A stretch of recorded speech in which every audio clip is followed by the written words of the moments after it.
Գյորջյան Կասկադ 60 ամիս փուլային վճարում բազմաթիվ առավելություններ։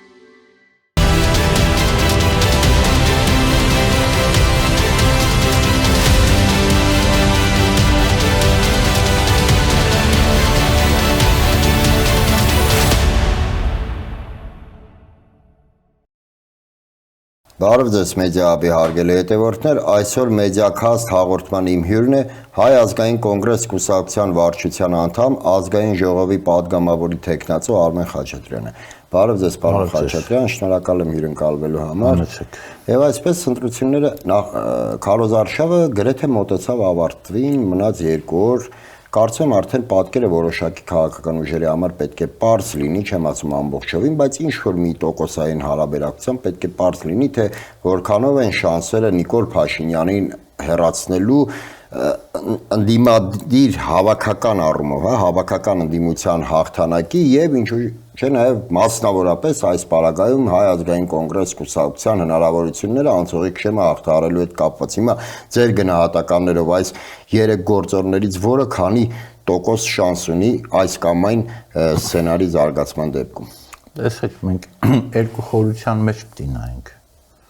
Հնարավոր է արդյոք այս ընտրություններում Նիկոլ Փաշինյանին հեռացնել եւ ինչա լինելու դրանից հետո։ Այս շատ կարեւոր է, որովհետեւ երբ որ 18 թվականին Սերժ Սարգսյանին հեռացնելու այդ ողջավորությամբ էին կապում, այդ երկրորդ հարցը կարծես թե դուրս մնաց, օրակարգից ու ցավոք սրտի ունեցանք այն ինչ որ ունեցանք։ Իշխանության եկավ մի ուժ, որը պետական ուրեմն շահը համադրեց իր լայքերի քանակին եւ հանուն լայքերի քանակի մոռացավ պետական շահի մասին կամ ստորադասեց պետական շահը, որովհետեւ գիտեք օրինակ, ես հիմա բան չանեմ, ավանդույթը չխախտեմ Հայ ազգային կոնգրեսի ներկայացուցիչների մոտ ձևավորված ամեն ինչ փաստարկված ասենք, օրինակ, եթե Նիկոլ Փաշինյանն ասեր, որ գենշտաբի պետը ինձ զեկուցել է, որ մենք կջախջախենք ադրբեջանական բանակը, իր մեղքի բաժինը հատեղ կարար պակասեր, թեև չէր վերանալու, որտեղ ի վերջո ինքն է պատասխանատու։ Բայց երբ որ այն դեպքում պարզվում է, որ գլխավոր շտաբի պետը պատերազմից 3 ամիս առաջ պաշտոնապես զեկուցել է, որ հայկական բանակը իզորու չի դիմագրավել ադրբեջանական բանակին, այստեղ արդեն ոչ միայն պատասխանատուն է, որը ձախողել է պետական կառավարումը, այլև մեղավորն է, որովհետև իմանալով այս տեղեկատվությունը ինքը գնացել է արտադրության։ Այո։ Հիմա այս իրավիճակում շատ կարևոր է, որպեսզի մեր ընտրողը բացի այն, որ որոշել է հեռացնել Նիկոլ Փաշինյանին իշխանությունից, նաև իր քվեով նպաստի, որպեսզի իշխանափոխությունից հետո հաջորդ ընթացքում մենք նոր ձախողումներ կամ նոր արկածախնդրություն։ Հիմա ձեզ ո՞նց պետք է դա ընտրողը ո՞նց պետք է իր ձայնը տա, որպեսզի չկանգնենք։ Տեսեք, ընտրողը ես կարծում եմ, այո, հենց այստեղ է, որ ընտրողը պետք է 2 խնդիր լուծի, որ ուժն է նպաստում իշխանափոխությանը եւ որ ուժն է պատրաստ իր վրա վերցնել պետության ապագայի պատասխանատվությունը։ Շատ կարեւոր է ծրագիրը եւ խոսույթը։ Մեր ընտրողը պետք է գնահատի քաղաքական ուժերին, ովքեր ծրագիր են ներկայացնում։ Օրինակ,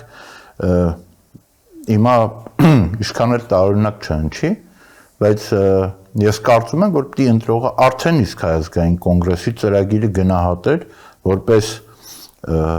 Հայաստանը եղած սպառնալիքներից, ճգնաժամային իրավիճակից դուրս բերելուն ուղղված միակ հիմնավոր ծրագիր։ Նույն Triple BRICS ծրագիրը, նույն բանակի, ուրեմն բանակի ռեֆորմների հետ կապված ծրագիրը, տնտեսական այդ մեր ջրային ջրերի կառավարման ծրագիրը, այս ամեն ինչը ուղղված է մի բանի համար, որ առաջիկա 5 տարիների ընթացքում թե արտաքին քաղաքականության բնագառում, բնագավառում, թե տնտեսության, թե անվտանգության բնագավառում կոնգրեսը ունի հստակ ծրագրեր, որոնք իրականանալի են։ Հիմա պարոն Խաչատրյան, ձեր ասածից կարող ենք ենթադրել, որ եթե նույնիսկ Նիկոլ Փաշինյանը հեռանա իշխանությունից ընտրությունների ժամանակ, սակայն Հայ ազգային կոնգրեսին չհաջողվի ձևավորել իշխանություն, այսինքն ոչ թե ձևավորել, այլ չստանձնի իշխանությունը, ապա հնարավոր է մենք կանգնենք նույն 2018 թվականի պատկերի առջև։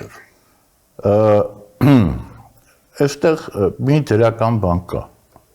ի տարբերություն 18 թվականի, որ մենք գոնե հիմնականում տեսնում ենք արհեստավարժ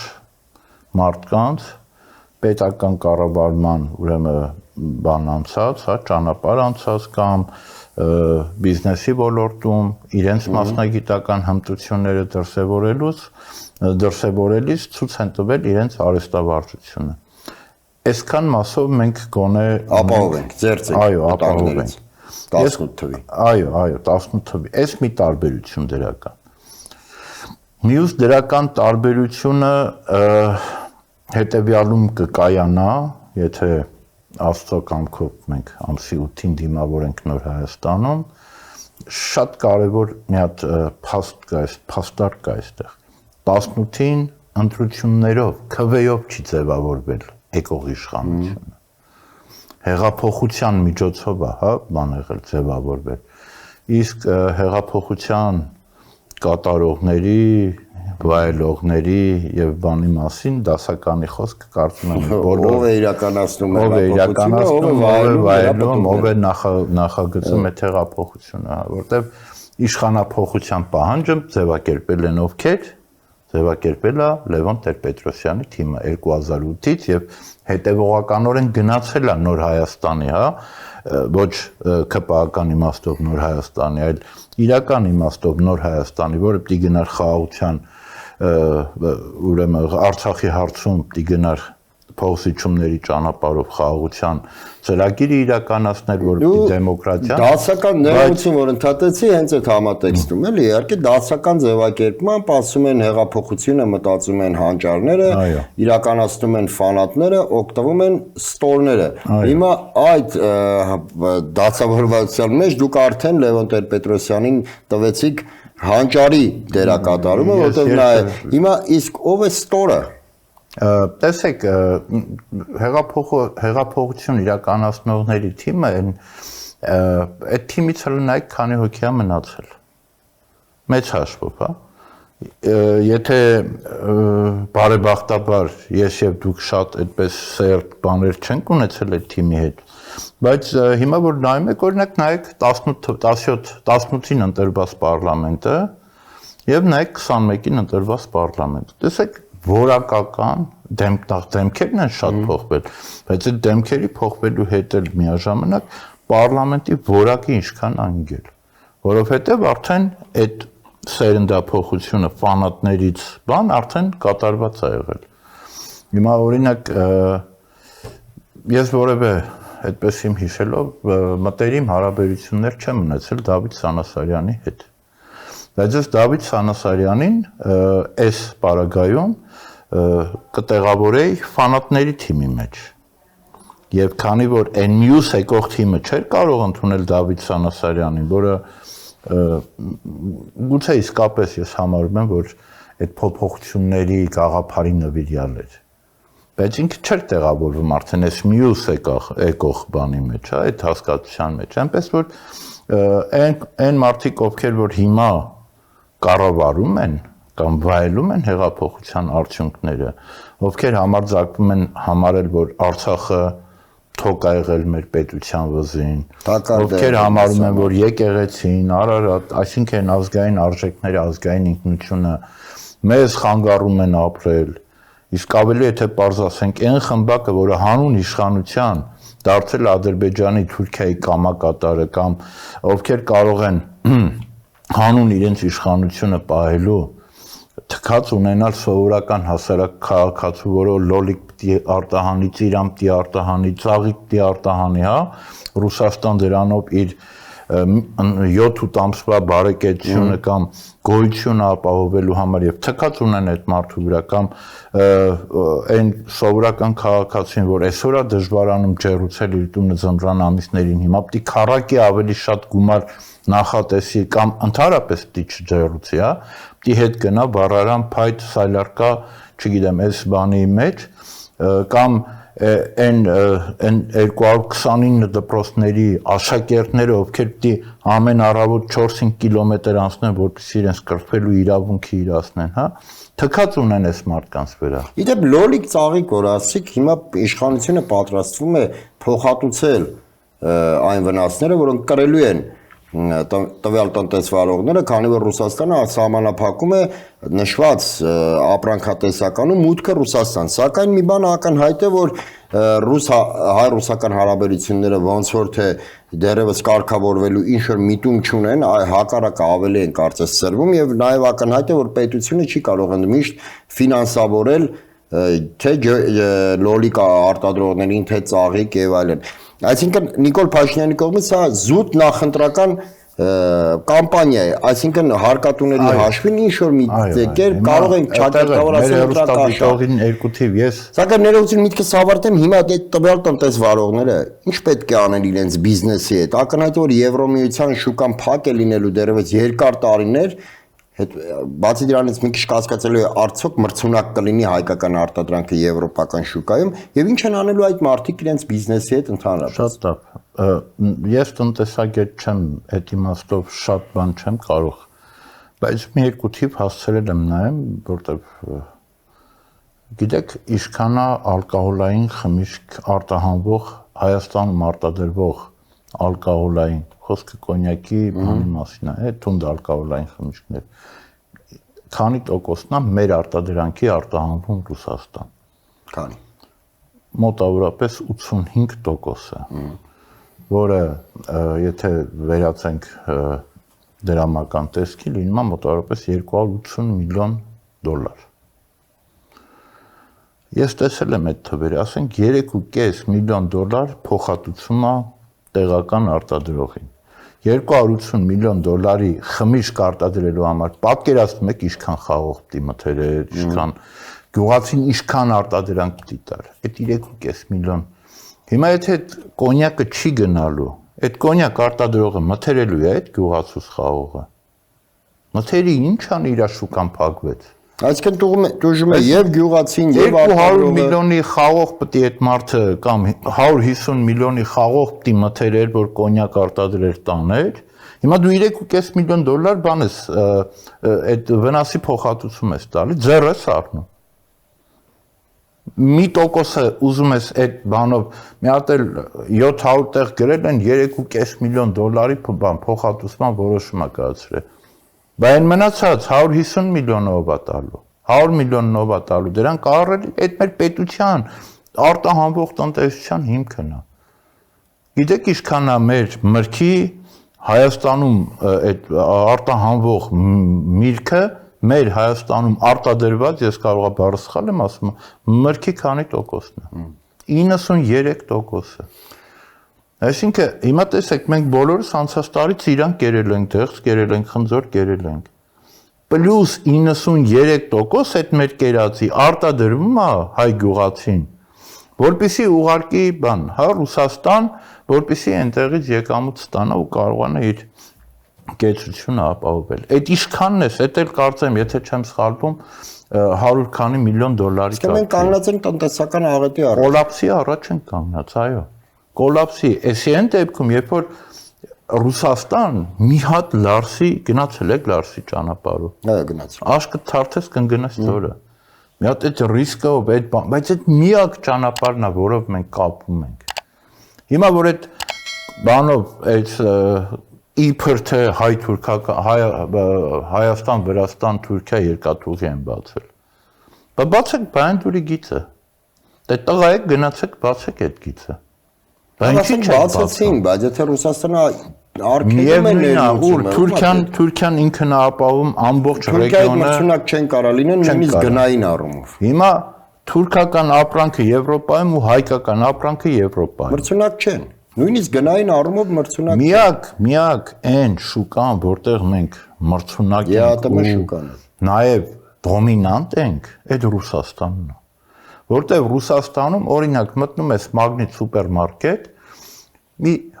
70-80 տեսակ կոնյակ կա դրած, բայց հայկական կոնյակը ուներ իր բան տեղը պատվավոր եւ այդ լավ առիթներին, կաշառքի բանի համար Ռուսաստանում հայկական կոնյակն է օգտագործվում։ Ուզում եմ հասկանալի է։ Միրգը ձեզ թվում է Ռուսաստանում ծիրան չի աճում։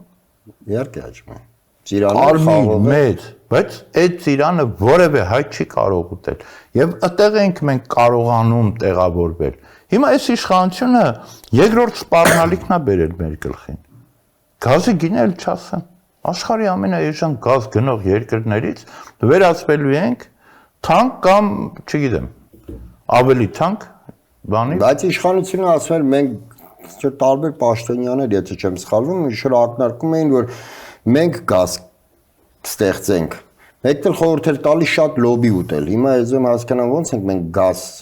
ստեղծելու, որպեսզի կարողանանք բացել մեր պահանջը։ Սիրելի հեռուստադիտող, սիրելի հայրենակից,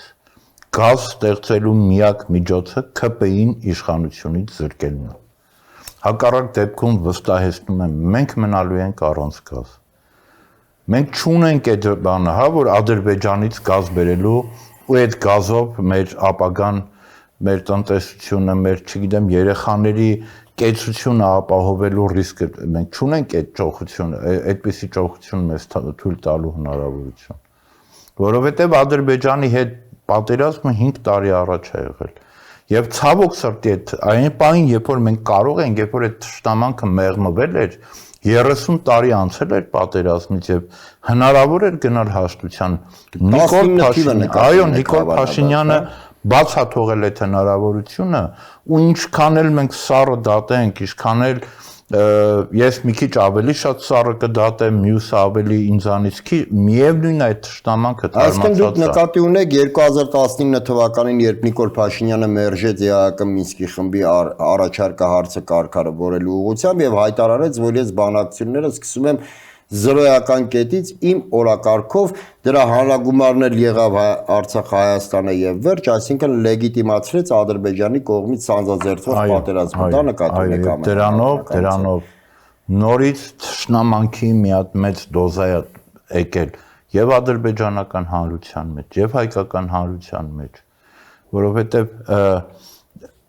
այս իրավիճակում մենք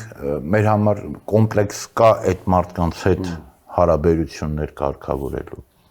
Էլ չեմ ասում, որ մենք խնդիր լուծող չենք, մենք հարաբերություն կարգավորող չենք։ Եթե Նիկոլ Փաշինյանը հնարավորություն ունենար խաղաղության պայմանագիր ստորագրելու, ես ձեզ վստահեցնում եմ,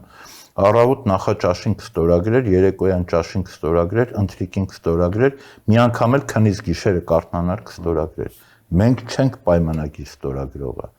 Մենք պարտված կապիտուլացված ուժ ենք ու այն ինչ որ մենք պիտի ստորագրենք Նիկոլ Փաշինյանը ոչ թե Հայաստանը, ես հիմա կասեմ ինչի եմ տարանջատում։ Այն ինչ որ Նիկոլ Փաշինյանը ստորագրելու է, դա լինելու է պարտադրված թուղթ։ Ասեմ ավելին, բացի այն ինչ որ տեսնելու եք թղթի մեջ, երկու այդքան պահանջ ու պարտադրանք լինելու է այդ թղթից դուրս։ Ընդ որում Այ ոնց որ սահմանադրությունն է, չէ՞ փոփոխությունը։ Ասում եմ, մինչև սահմանադրության մեջից քո հռչակագիրը, քո ինքնության փաստաթուղթը չհանես, ես չեմ ստորագրելու։ Չստորագրվեց այդ թուղթը, չկա խաղաղություն։ Նիկոլ Փաշինյանի դեպքում անգամ ստորագրված թուղթը իմ համար դեռ երաշխիք չի, որպեսզի ես ասեմ, ես Ընդհանրապես որևէ փաստաթուղթ երաշխիք չի, եթե չկա հստակ գործող մեխանիզմներ, այլ որտեղ փաստաթղթի խաղաղությունը, անվտանգությունը դրանք բան չեն, հա, մեր գործընկերներից մեկ-երկու առաջ լավ ձևակերպեց, ասում է, դա կրոն չի, որ հավատաս կամ չհավատաս։ Դա մի հատ ինստիտուցիոնալ ուրեմն հակազսպումների, բաների մի հատ մեխանիզմ անվտանգային եւ այլը։ Այդ որ ասում են խաղաղություն, վերջ, ընդհակառակ խաղաղություն մենք պիտի ունենանք մարտունակ բանակ, մենք պիտի այնպիսի բանակ ունենանք, որ Ադրբեջանը մի քայլ անելուց ագրեսիայի, հա, ուղղված քայլ անելուց 10 անգամ մտածի։ 90-ական թվականներին իրանք են սկսել պատերազմը։ Հետո 30 տարի անդադ բանի մեջ էին, չէ՞, այտենց խնդրողի, աղաչողի, պաղատողի դերում էին։ Իդեպ երբ 30 տարի առաջ Ադրբեջանը ագրեսիա պատերազմ սանձաձերծեց Արցախի, դե նաև Հայաստանի դեմ, թեպետ ասում ենք պատերազմը ընթանում էր Արցախի եւ Ադրբեջանի միջև, բայց հիմա խոսենք պարզ, նաև Հայաստանի դեմ Թուրքիայից հնչում էին տեսակետներ, որ հիմարություն է Ադրբեջանի կողմից Հայաստանի դեմ պատերազմը, որտեղ եթե լիներ խաղաղություն, մենք խաղաղ ճանապարհով կվերցնեինք թե ամբողջ Ադրբեջանը, թե ամբողջ Հայաստանը։ Հիմա իդեպ 44-օրյա պատերազմի դեպից հետո նույն թեզը զարգացրեց նաև Ադրբեջանը, որ մենք Արցախը վերցրեցինք տանկերով, Հայաստան կգնանք մեքենաներով։ Հիմա կարծես թե ուրվագծվում է այդ հեռանկարը, սակայն Նիկոլ Փաշինյանը ամեն կերպ փորձում է հերքել ադրբեջանցիների վերադարձը Հայաստան, սակայն ճակերտավոր վերադարձը իհարկե ասեմ, սակայն այնուամենայնիվ Ալիևը ըստ մեր հետախուզության զեկույցի ոչ միայն Վաշինգտոնում նախաստորագրված համաձայնագրից հետո չի հրաժարվել Արևմտյան Ադրբեջան եւ ադրբեջանցիների վերադարձ գաղափարախոսությունից, այլ ավելի գործնական քայլերի է դրանք բերել։ Հիմա Նիկոլ Փաշինյանը փորձում է ստեղծել պատրանք, իբր մենք նկատի ունենք, որ 300,000 ադրբեջանցի հավաքվելու են մի մեծ շարասյունով ճանապարհները փակելով բարեկների ուղեկցությամբ գան Հայաստան, սակայն այդ ամենը տեղի է ունենալու Նիկոլ Փաշինյանի խաղաղության համատեքստում։ Հիմա ինչպիսի մեխանիզմներ կարող են գործել, որպեսզի մենք այդ վերադարձ կոչեցյալը կանխենք։ Տեսեք, լավ հարց է։ Նախ մի հատ ուզում եմ ձեզ հարցնեմ, օրինակ դու գիտեք, թե Թուրքիան երբ է Իրանի հետ տարածքների փոխանակության արդյունքում հասել նրան, որ Նախիջևան մուտք ունենա։ Ասեք։ Մոտավորապես 100 տարի առաջ, 30-ական թվականներին անցած տարի։ Տարօրինակա չէ, ասենք 100 տարի առաջ մի հատ բան արել, չես հատ մեծ տարածքատվե մի հատ փոքր ճանապարհի համար, որը այդ վտանգը չգնահատվեց մեր կողմից։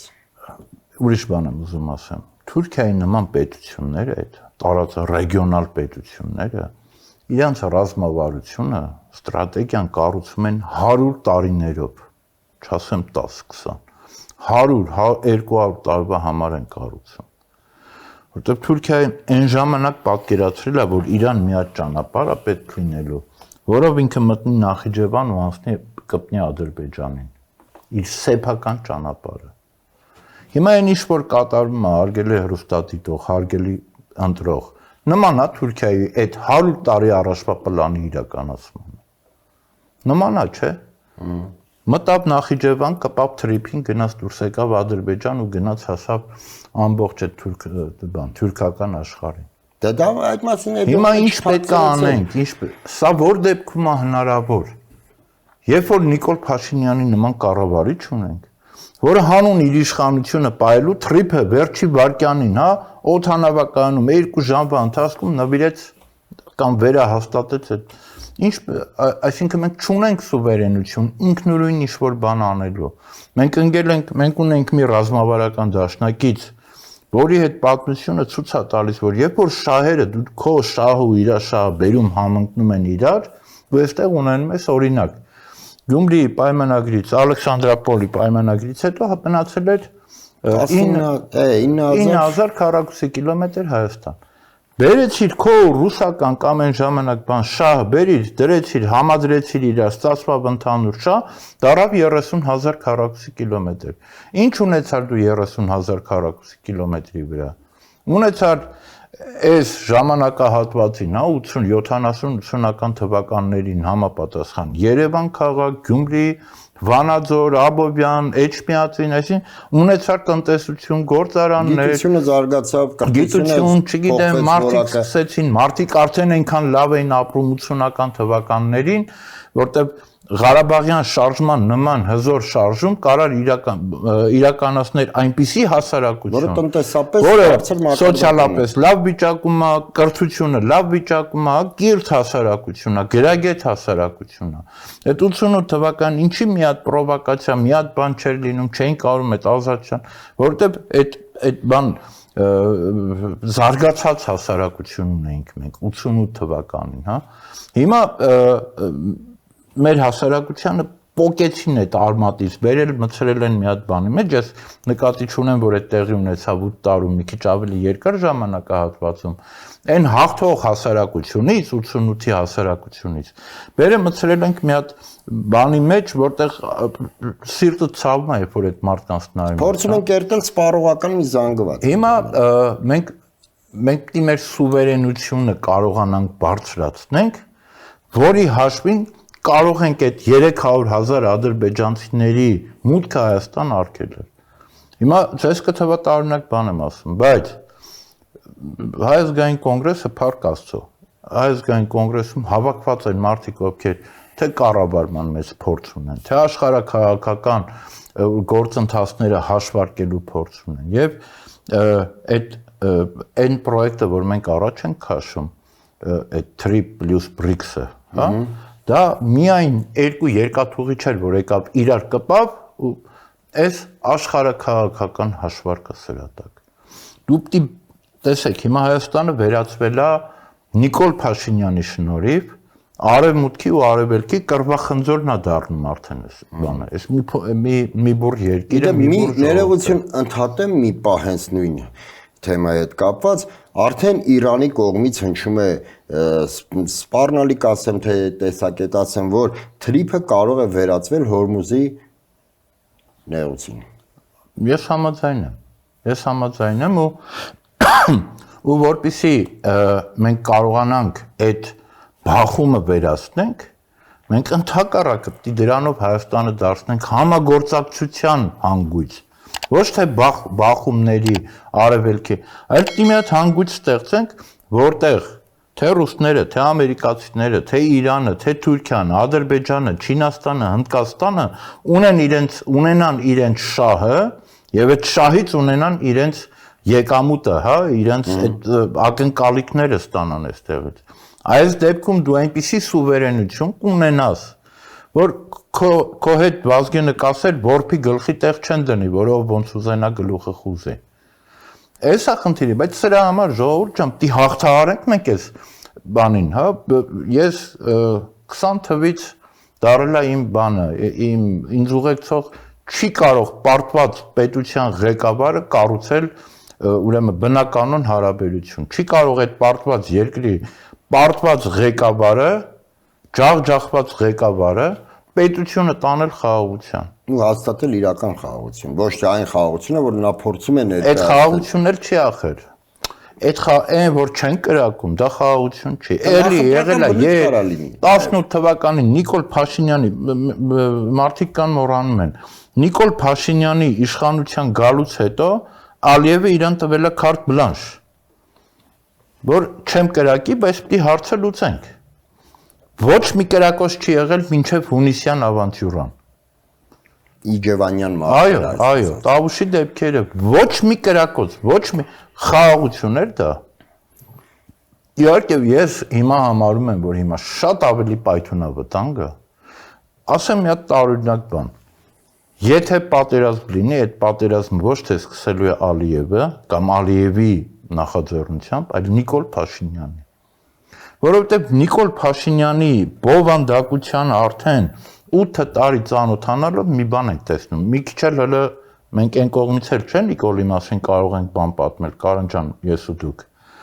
Ճանաչել ենք այդ մարդուն։ Անհնար է, որ ինքը միտեղ պայմանավորվածությունը չխախտի։ Ասի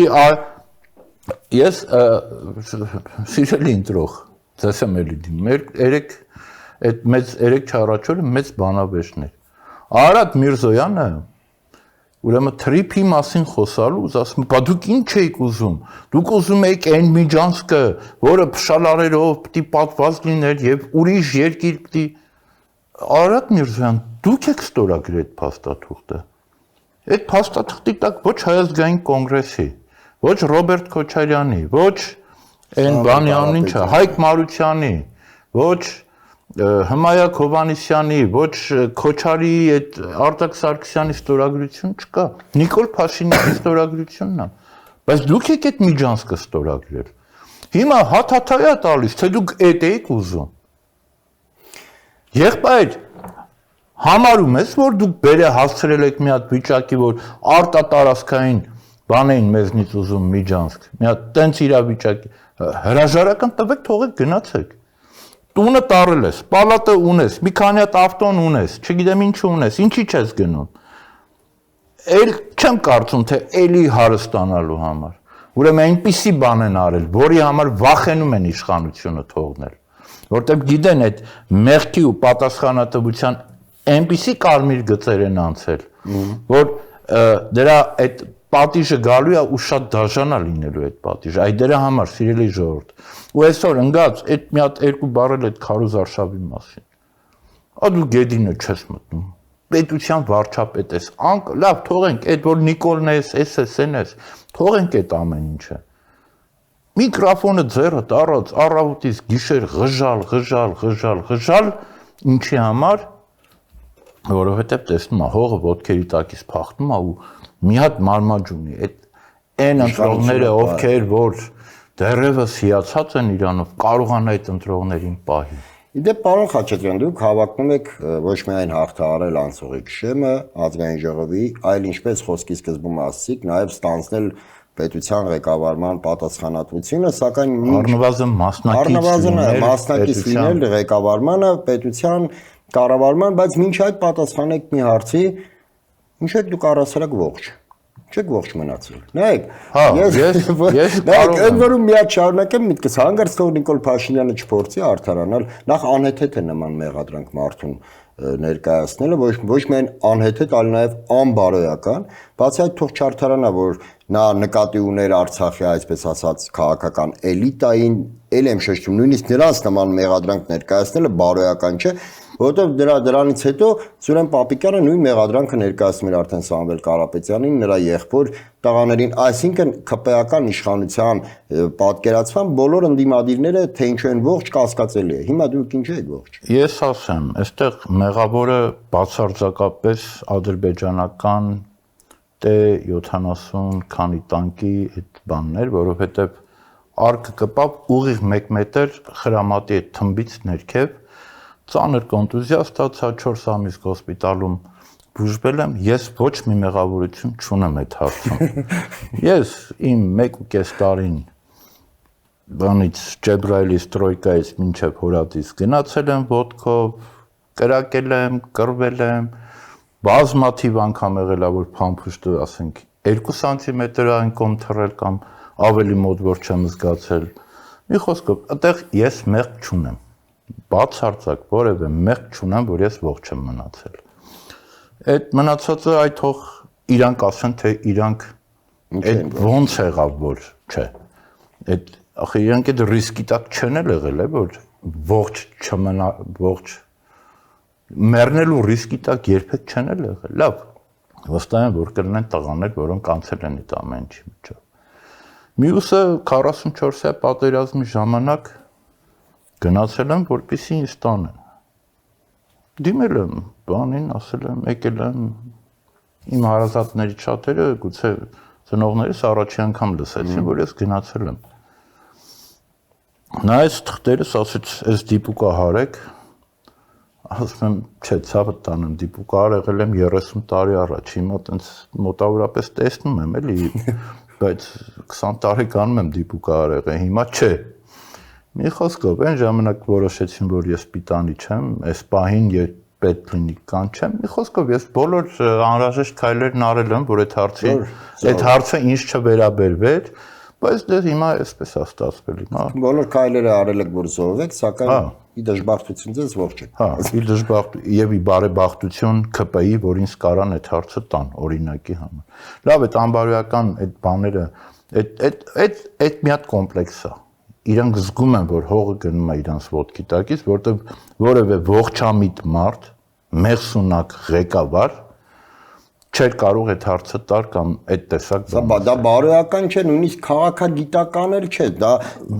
դուրս պարզապես նման հարց հնչեցնել, պարզապես դուրս է մարդկային պատկերացումներից։ Պարոն Խաչատրյան, նայեք, յուրաքանչյուր պետության ղեկավար միտքս ավարտեն պետք է ուրախ լինի ցանկացած մարդու ողջ մնալու հետ կապված։ Մի հատ դրամաբանություն մի բացառեք։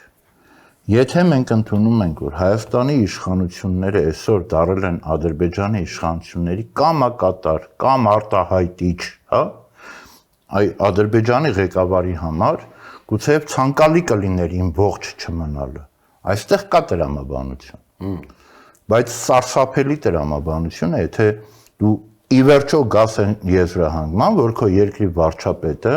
մտածում է կամ այն ցանկություններն ունի, ինչ որ ունի հարևան երկրի վարչապետը։ Այնց սրա համար է, սիրելի ժողովուրդ, մնացել է 1 օր։ Ես չեմ ասի, որ սա վերջի հնարավորությունն է, իհարկե, բայց մնացել է 1 օր մտածել, հստակ որոշում ունենալ քվեարկության ուրեմն վայր գնալու եւ աներկբա մերժել Նիկոլ Փաշինյանին եւ նրա իշխանությանը։ Եվ որպես հաջորդ քայլ ձեր ընտրությունը կատարեք 10 համար քվեաթերթիկի օգտին, Հայ ազգային կոնգրեսի օգտին, որով դուք կնպաստեք Հայաստանի ապագային։ Մեկ նախադասություն էլ ուզում եմ շնորհակալություն հայտնել այն հազարավոր մեր ընտրողներին, ովքեր այս օրերին ջերմությամբ, ըմբռնումով, հարգանքով եւ այսպես բացառիկ դրական լիցքերով մեզ դիմավորում են Երևան քաղաքի եւ հանրապետության բնակավայրերում, փողոցներում։ Շնորհակալ եմ բոլորից, ակնկալում եմ այդ ջերմությունը, որպեսզի վերածվի 10 համարին ուղղված քվեի։ Եվ մի վերջին հարց, եթե այնուամենայնիվ Նիկոլ Փաշինյանին հաջողվի վերարտադրվել, չգիտեմ, դա կլինի ընտրակեղծիքներով, բռնաճնշումներով, քաղաքական հալածանքներով, բայց ամսի 8-ին կանգնենք փաստի առջև, որ նորից իշխանության ղեկին շարունակում է մնալ ԿՊ-ն։ Հիմա նման պարագայում ինչպիսի հետընտրական պրոցեսներ է հնարավոր գեներացնել, որպեսզի եւ խուսափենք պետականության հիմքերը խարխլելուց եւ այնուամենայնիվ կարողանանք հասնել արդյունքի այնը Նիկոլ Փաշինյանի հեռացմանը, որովհետեւ մինչեւ Նիկոլ Փաշինյանը չհեռանա, ինչ ծրագրեր ներկայացնենք, ինչի մասին ուզում ենք խոսենք, այդ բոլորը մնալու են պարզապես թղթի վրա գրված։ Ես ձեռնպահ կմնամ մեկնաբանելուց հարցը բովանդակային, այլ կերպ կպատասխանեմ։ Ես երբ սեպտեմբերի 27-ի առավոտյան իմացա, որ սկսվել է պատերազմը, ես սարսափեցի, որովհետև ես գիտեի, թե ինչքան ճշգրիտ են Լևոն Տեր-Պետրոսյանի քաղաքական կանխատեսումները, հաշվարկները։ Ու ես հասկացա, որ մենք պարտվում ենք պատերազմը։ Հաջորդ անգամ սարսափեցի, երբ որ Լևոն Տեր-Պետրոսյանն ասեց ազգի կեսը կործանել է, մյուս կեսը կկործանի, ես այդ օրը հասկացա, որ մենք ցավոք սրտի կորցնում ենք Լեռնային Ղարաբաղը ամբողջությամբ։ Այս չթվարկեմ հիմա Տեր-Պետրոսյանի վերջի հրապարակային մեկ նախադասությունից այդ հրապարակումը բանը եղել է, որ պետք է մտածել երկիրը այդ հետընտրական պրոցեսներում եկած ահաբեկներից։ Ես կարծում եմ, որ Նիկոլ Փաշինյանը այնքան շատ չի սիրում կամ ընդհանրապես չի սիրում այս երկիրը, որպեսզի ամեն ինչ անի, որպեսզի չգնա երկիրը հետընտրական ցնցումների։ Բայց եթե Նիկոլ Փաշինյանը գնաց կեղծիքներով իշխանությունը պահելուն, որովհետև այլ տարբերակով կարծեք թե հնարավորություն չունի այլևս, ես կարծում եմ, որ չի վարանելու ու մեզ տանելու է դեպի նոր ահաբեկներ։ Այնպես որ թող անգամ ես չգիտեմ ԿՊ-ում կա ինչ-որ շերտ, որը այնուամենայնիվ իր իշխանությունից, իր ստատուսից, իր ծառայողական մեքենայից ավելի շատ է սիրում Հայաստանը, թող ամեն ինչ անեն, որպեսզի մենք չունենանք այդ իրավիճակը, որից ամեն գնով պետք է խուսափել։ Շնորհակալ եմ նման հետաքրքիր զրույցի համար։ Մեդիա հաբի հարգելի հետևորդներ, հիշեցնեմ, որ զրուցում էի Հայ ազգային կոնգրես կուսակցության վարչության անդամ, պատգամավորի թեկնածու Արմեն Խաչատրյանի հետ։ Այսօր այսքանը, շնորհակալ եմ, կհանդիպենք։